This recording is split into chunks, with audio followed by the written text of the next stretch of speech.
sounds like you've been out of our lives for ages. Where have you been and what have you been up to? We have been camping. We've been working on the new album. It was only supposed to take 8 weeks, and we recorded it in 8 weeks, and then it took 3 months to mix it, which pushed us way beyond our sort of schedule. Because we tried to do it over the internet, and the miracle of the internet didn't come through for us. It ended up taking longer. Okay. Yeah, because you finished it, as you said, in the summer, and then you were going to do an autumn tour, which then has also been pushed. Was the album was supposed to be out in September. And here we are. No, because our producer Graham, our producer, he lives in London, and he was sending mixes down to the internet, and we didn't get to leave Southampton for the whole of last year because we were waiting for we get texts at 1 in the morning saying there's a mix coming through. Well, actually, we didn't get to Bitten Park for the whole of last year, let alone Southampton. So we had tags around our legs. Every time we got out of the Bitten Park vicinity, it would go off and let it go home. The most exotic place we got to see was the Triangle. That's where from then, as you know, it's going to go. Cool, okay. Where did the album begin? Well, we had a couple of tunes that were being developed on the road when we were touring the first album, and Aaron came up with a lot of sequence of parts and ideas, because a lot of the songs grow from those things, like Valentine started with the keyboard riffs and stuff. Then he lost that. Just over there. I lost all of them. I backed the songs up and put the backed up song with the hard copy, which is great. Really good thing to do. Really happy about that. So they're gone. I'm going to go and have another look for them straight after this. So there was like 100 sort of ideas on it, and we had to start again. So not completely. There were a few things, obviously. Did that cause a bit of a problem at all? Yeah, we had a wrestle. It was good. It wasn't that big a song, because it made like something like Given Time, which is on the new album, took about an hour to write. Sat down just and thought, right, we need some new songs we've never written so directly. And certainly lyrically, I think the album's much more direct. But you have to be pretty zen about these things, otherwise it eats you up. I lost the lyric book and I got it back eventually, but for the month or so I couldn't find it. Sleepless, man. Crikey.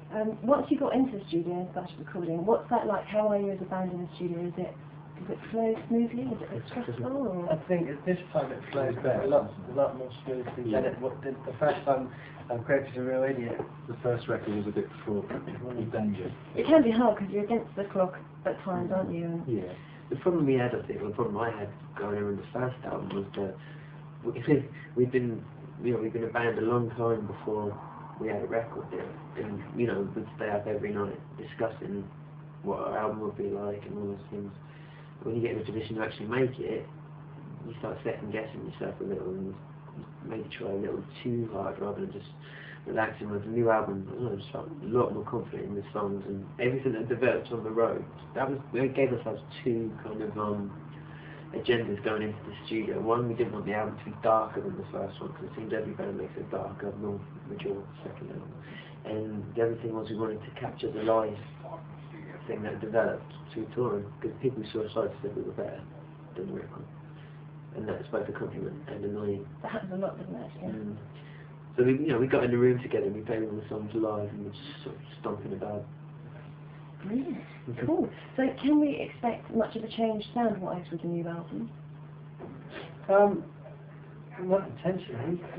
Yeah, it's a lot more direct. In the first album, we made definitely to be more like a headphone record, where you sort of lie back and it's more dreamy, whereas this one's a lot lighter, more direct, and bigger balls. It's a lot more epic, definitely. I mean, like I said, the main thing is it's like a tougher sort of sounding record. It's not so gentle. I mean, we haven't stylistically really changed, up to my age. Like people who it said they think it's really different. But certainly the four of us didn't sit down and say we wanted to do anything different. You're bound to change over time though, aren't you? Or you go mad, I think. Well, it would be rubbish to just come out with an album that sounded exactly the same as the Fab. I mean, and I think musically you have to take risks to keep your self-respect. And we did take risks. Oh, we took risks every day, most days anyway. Risks. Except Sunday.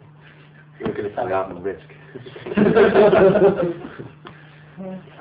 Valentine's, the first single that's coming off the album. How would you describe it to someone, and what's it about? I would describe it as a cross between Donna Summer and the Beach Boys, and it's about when we were in New Orleans on an American tour, and there was a hurricane that was working its way up the country, and you could see like on the telly the big charts showing imminent disaster supposed to be landing there when we were there. The trees were starting to bend and people pushing trolleys with supplies and stuff, and luckily it never hit that one because this is a while before Katrina. But whilst you're bunkering down against this thing, you can see on the telly people in the war, bunkering down. You just sort of shared like an empathy about being able to do absolutely nothing against certain things, which could just wipe you out in a second. Something about bunkering. You said bunkering? Thanks. Why do you let me talk that much? I was thinking about it. I'm just trying to be a bit more concise, mate. Cool. So you played your first date of the tour in Jersey on Friday, and how did that go for you?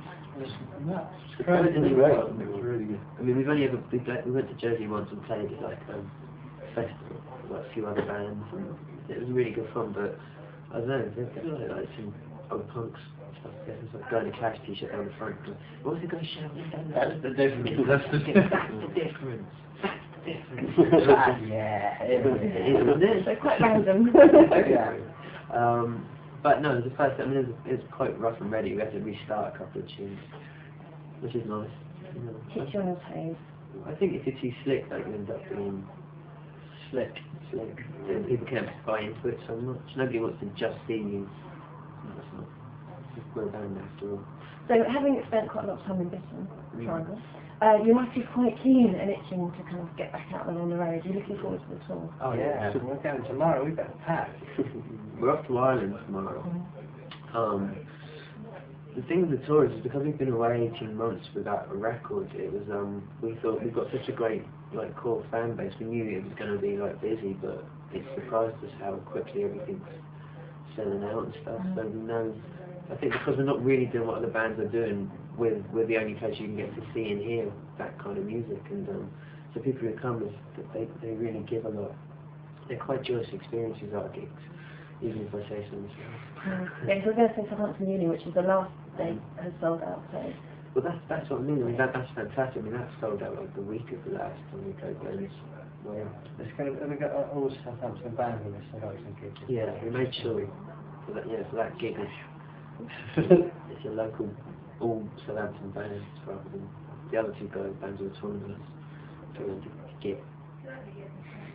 Cool. What do you miss about Southampton when you were away for a long time? Family. Triangle. Triangle. The itching. Yeah. Riverside Park. Lovely this time. Taylor. I think the thing is you don't realise quite how well I didn't. Family's quite eccentric in their own sort of ways, and when you think about it, and you come back, I've got my auntie who likes to go to the pub with her slippers, that sort of thing. Quirky little things. Cool. I miss that. Do you have a band fad, something that you're all into? Could be food, music, video. I don't know. When you're on tour, you find that each of you really ends up going down very unique avenues because you spend so much time together. You kind of on a distance yourself. I think we've all got our individual fads. Well, you've got one like Sean. Mine, you've got time travel and the research thereof. And it's not even lying. His bag's filled open the other day. A book called The Fabric of the Cosmos filled out. Yeah, but you'll be sorry when the fabric of the cosmos is revealed. Yeah. And I'll know exactly what material it is. I'm really interested in ghosts and supernatural and things like that. I have quite a fascination with that. Rory, language man. I'm a linguist. I like languages. Cool. Yeah. I like communication. What languages can you speak? I can't really. I can speak little bits of many languages. I dabble in many languages. I can order breakfast in several languages. He's a jack of all languages. Or a shack of all languages. Technology. I'm a big gadgets, people. Right. I really do have to be the first one to have something new to come out. I've got my eye on a little something actually, which I'm pretty excited about. Yeah. Cool, okay. What are you guys going to be up to this summer? Have you got any festival plans? Pipeline? Well, we're just organising all the festivals and things right now, so keep your eyes We're open. not organising the festival, that'd be a logistical nightmare. So now. Never again. Never again. I think the thing is as well is we want to keep writing and keep demoing and recording, because that's the real core of what we're about really. It's always started off with the songs, and it sounds really boring. You know, that's what it's always come back to with us, the songs, because we're not like we're not a hype band in the traditional sense of being a hype band, and you know everything that's happening for us is because of the song.